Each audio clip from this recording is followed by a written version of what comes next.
So what are you going to do today to show the planet some love? For many people, Earth Day is not just a single day event. This morning, we're catching up with some folks in Venice who say their whole entire block is the most eco-friendly in Los Angeles. Bob DeCastro thought he'd go and check it out, and you've been having some fun in the gardens, and also really just, I think you've been inspired by a lot of the things that they're doing here.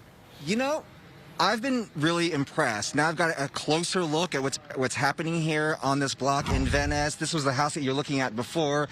They have passion fruit, strawberry guava here. That's just one house. And if you go down the parkway, there's really not an inch of it that they haven't planted with drought-tolerant plants or things that bring in the pollinators like hummingbees, the butterflies, the bees, you name it. And this is the neighbor here, Ann Flower. That's her real name.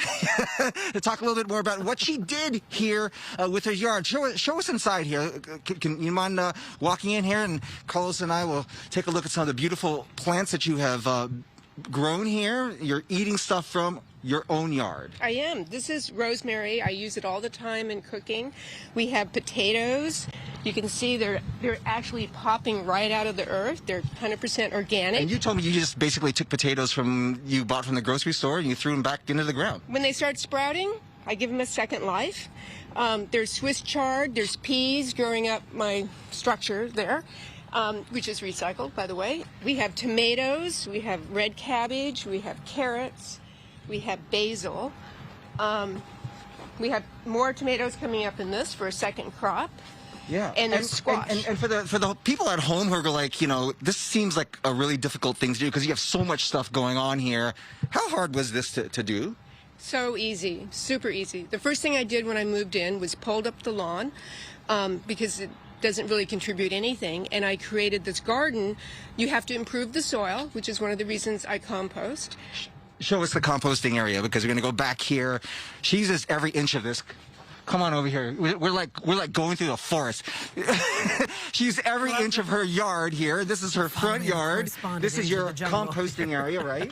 This is my active bin. I always have two going at a time. Oh, there you go. And I take all my kitchen scraps and coffee grounds, and I just put it in there, and then I'll add some brown leaves from my oak tree to create the layers, and then you add water. Okay, so no kidding, like the whole neighborhood's involved, because there's Ben over there, another neighbor who's he's learning.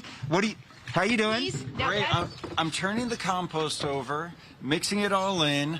I'm learning how to compost so that we can help teach other neighbors how to compost. Very good. I'm going to bring in Matt over here because he came out too as well. He does a lot of yards in the neighborhood.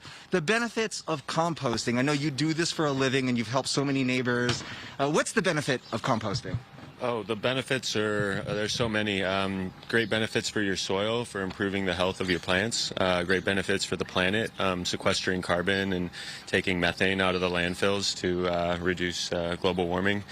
And really quickly, you do this for a living. You help other neighbors. In your website, your company is Homegrown Gardens LA. Yeah, and we help people grow food and teach people how to compost so that they can be self-sufficient and growing their own nutrient-rich, dense food. Very, very cool. Thank you so much, Matt.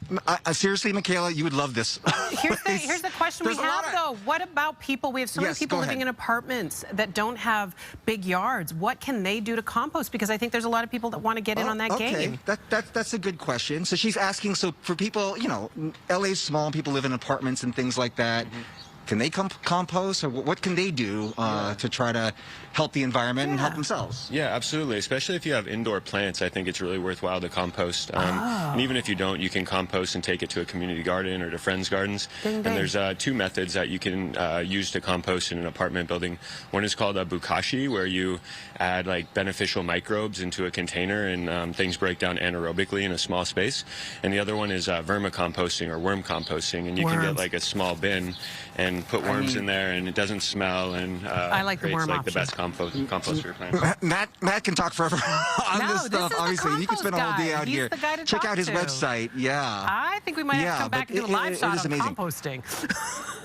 You know what? Come back out here and eat your breakfast. I have been eating flowers all morning long, and not even kidding. I've never had so many flowers in my life. I'll show you. Happy Earth Day to all of them. Thank you so much for all of this.